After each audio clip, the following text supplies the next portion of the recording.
Bismillahir Rahmanir Rahim. My dear friends, we would like to record a few minutes to reply our friend and brother Sheikh Hamza Sodagar. I've known him for over 15 years and we met each other. We have such a good memories as well as with his brother Dawood. So there is no way personal reply or personal attack, and I will not allow anyone to play the fitna monger and to try to use these videos or these types of videos to create hates among friends and people. First of all, one of the questions came a lot from the followers is why the brother Hamza Sodagar is advocating blindly the Iranian regime. Why he is the one who speaks out to preserve the legacy of Khomeini, and by all means, despite the fact he is half American. Well, there is nothing to do with being half American or Chinese or Russian. Someone who believes in something, he believes it. It might be, a branch of Hinduism. It might be, Bakri Islam or Sufism or Khomeinism. It doesn't matter. The thing is, we have probably to understand a little bit that he might got inspired by his own professor, such as the office of Misbah Yazdi, his school, Madrasa Shahidan, before he studied privately. So, of course, these people surrounding him are in a way inspiring his own views of Islam.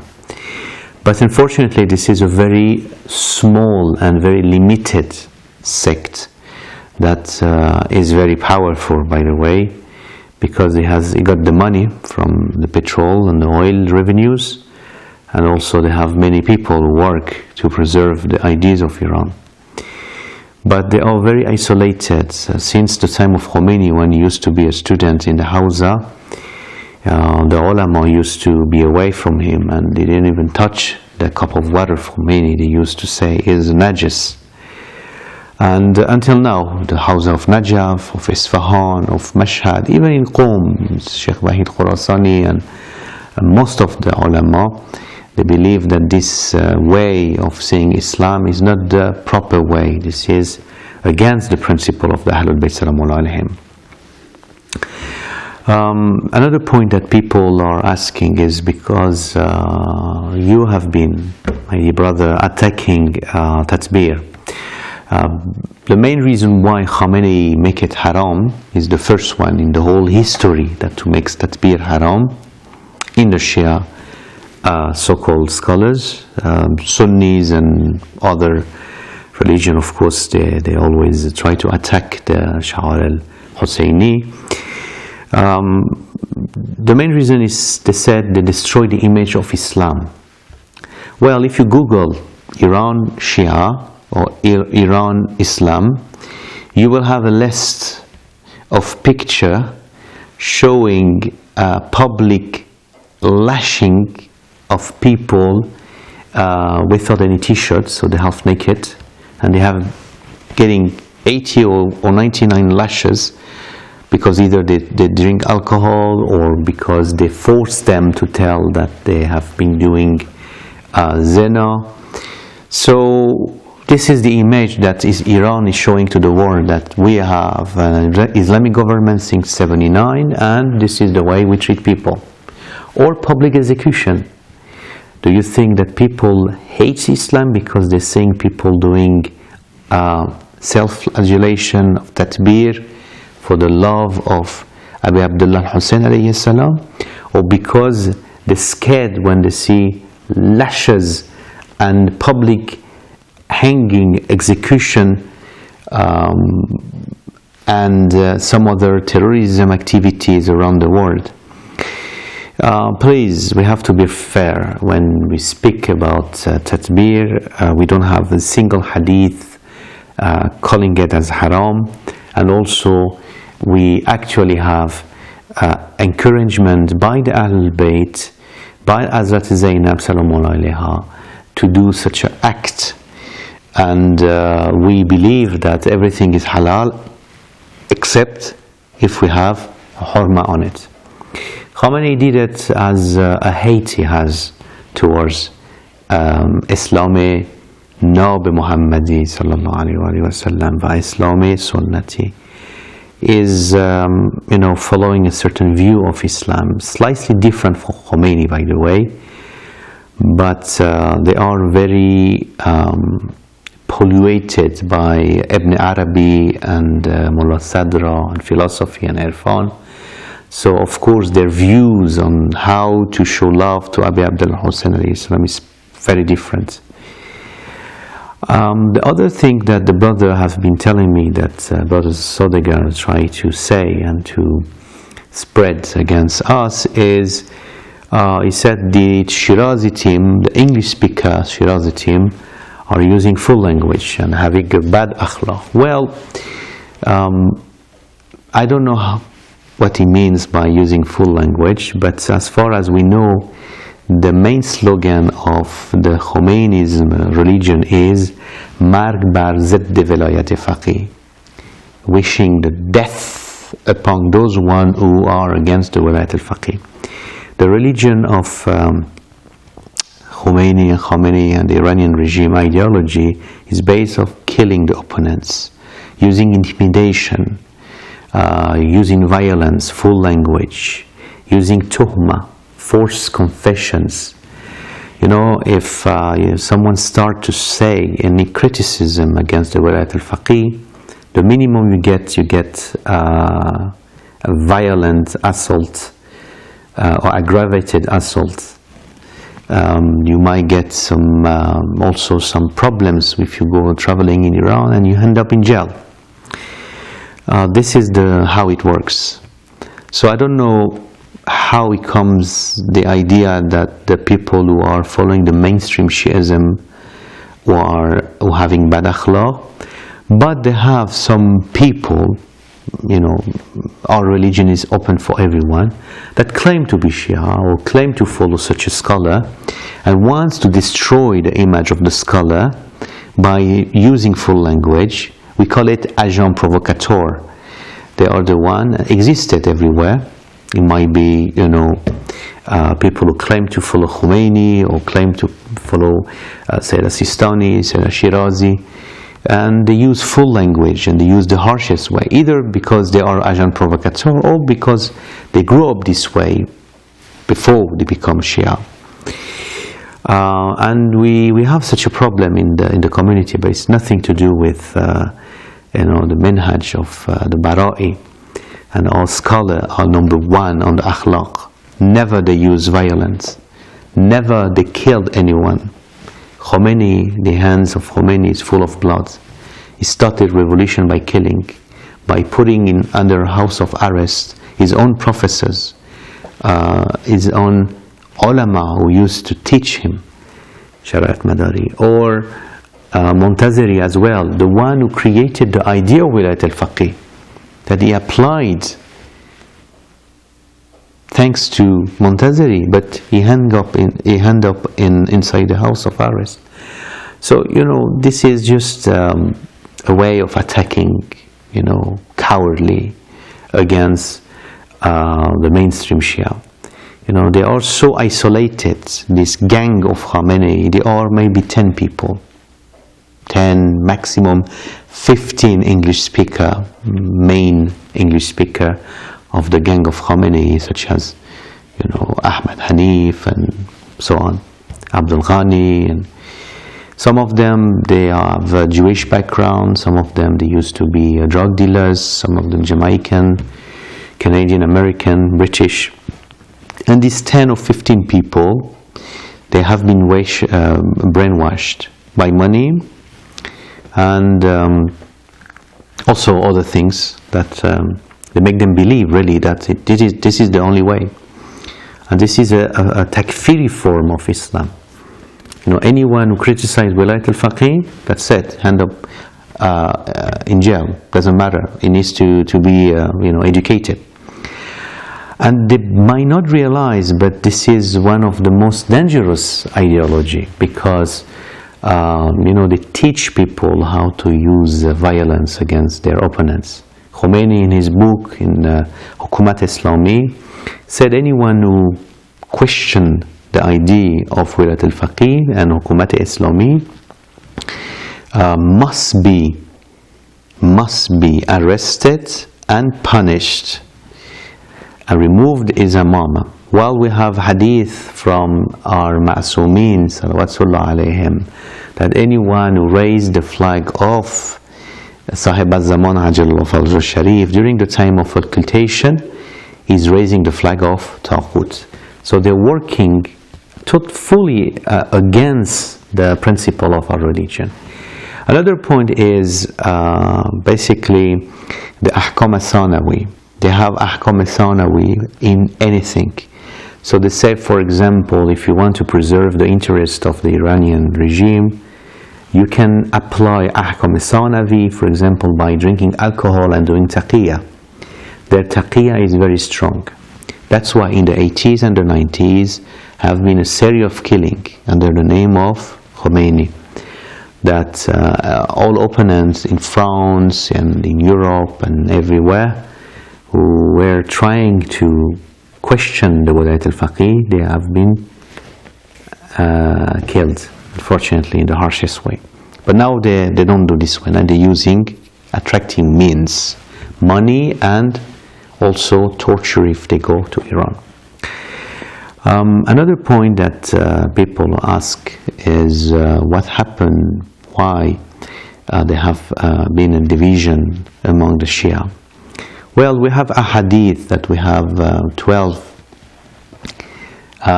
13 branches, and one of the branches only the one that follows Amir al-Mu'mineen alayhi salam.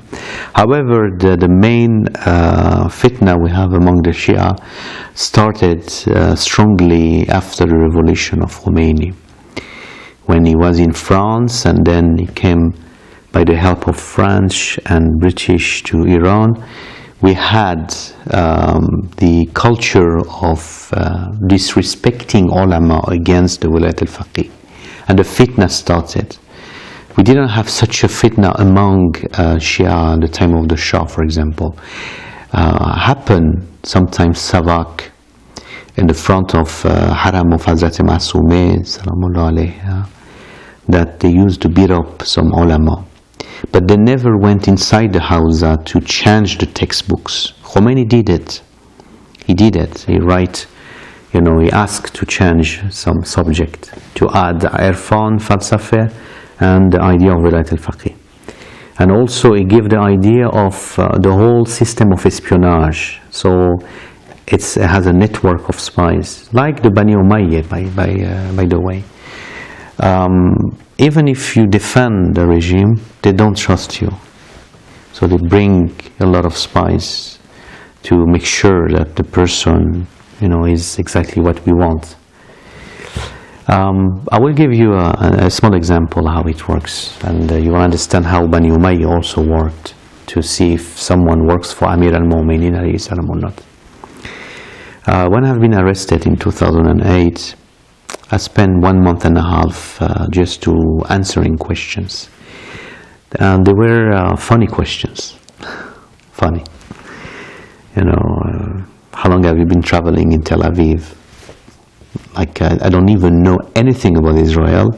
I didn't even travel in Lebanon. But they were forcing me in a Russian way. That's... we reach the point that anything they tell us to say yes, yes, yes. I'm Jewish, I'm Baha'i, I'm whatever you say, I'm drinking alcohol, I'm not praying, I travel in Israel, I'm a Mossad agent, whatever you want, but stop. This is the so-called Shia way. But it is not. Ahlul Bayt, salamullah alayhim, never use such a violence, forcing people to confess against their will, something they never done. They gave me a list of people with names and pictures, and even this, they told me, do you know, we know you know this guy. I didn't know I was following up. They're following up everything I used to do since the day I studied in Qom. So they had many informations of how many people I met. And one of them was a shopkeeper, one of them was a muballigh, another muammam. And they knew I had sympathy to Sayyid Sadiq al-Shirazi, hafidhullah. So they had a sensitivity to my activities. They showed me a picture of Hamza Sodagar and also Ahmad Hanif. And they told me, do you think they are agent provocateur using the facade of Khomeini, but actually they're working for Mossad? I told them, I don't know anyone work for Mossad. Pah! I got the gift. It's just to let you know how they think. Bani Umayyah were exactly the same way. They use intimidation. They scared people. And they were, forcing people to spy each other, to be scared of each other, to have a cold relationship with people because they're scared maybe this person is following a special minhaj. In a way that, in this fair atmosphere, they could control everyone. Unfortunately, this is how it works in Iran, under the name of Shiism. This is the pain. This is the pain. This type of interrogation, makes us think really, does really Islam is representing by them or they're following like a different type of religion. Our ulama explain that following Wahdat al-Wujud and Wahdat al-Mujud is dangerous. It makes us going outside Islam. Ibn Arabi is the main figure of Wahdat al-Wujud and Mujud. And anyone who respects Ibn Arabi is far away from Shiism, far away. But we don't use a takfiri way like the Khomeini gang to use violence and intimidation by scaring people and put them in jail as soon as they will go to Iran just because they don't follow their views, their Russian and Chinese views. So at the end, and not the least, I just said to my friend Sheikh Hamza Sodagar, as well as the other people in this gang, that please be away from this gang, mafia gang, because there is no way we can be away from it. More you stay and more it will be difficult to live. بهترین راه این هست که یک مقدار با خودمان خلوت کنیم و یه مقدار تمرکز کنیم به عقاید اهل البیت سلام الله علیهم انشاءالله، چون واقعا جایی نمیرسیم. آخرش چی میشه؟ این رژیم میاد و میره، فرق نمیکنه. تشیع، the religion of Shiism is universal, doesn't have any limitation of a country, doesn't have any chronology. The Ahl al-Bayt, Wilayat al-Takwiniyya, were the professor of all the prophets before the creation of universe. So we shouldn't try to play with ourselves and to limit our religion with Zionism. And by the way, after 35 years of revolution and the whole slogan of fight Zionism, this is amazing that Zionism has been stronger and stronger day as after days. With so much powerful system as Iran, how come Zionism is even more become more powerful from day one? So it's just, I think, a game to make us away from the real problems. And علم تشخیص خیلی مهمه. We have to return to the Itra, Quran, and the ulama. And we don't have such a Shirazi team, but we have the ulama team, which includes Sayyid Sadiq Shirazi, Sayyid Rouhani, Bashir Najafi, Wahid Khorasani, Sayyid Sistani, And all these ulamas that have been following the same path of Sheikh Saduq, Sheikh Tusi, Khuda rahmatishon kunna. I wish you all the best, and especially my friend and brother Sheikh Hamza Sodagar. You're all the most welcome if we need to discuss and opening some subject, but we should avoid to create for ourselves problems. And people need muballigh, that teaching them how to find out about haqq. And we have to stand up for haqq, not stand up to preserve the interest of some mafia. Haqq, who are the real enemies of the Ahlul Bayt. Inshallah, we respect all the ulama, the one who following the Bara'i way, and the one who follow the creed of the Ahlul Bayt, and not the leaders of some governments, inshallah. For the holy month of Ramadan, inshallah, we'll record a series of program which will cover also Wahdat al-Wujud, inshallah, in English and French. And I wish you all the best. Assalamu alaikum wa rahmatullahi wa barakatuh.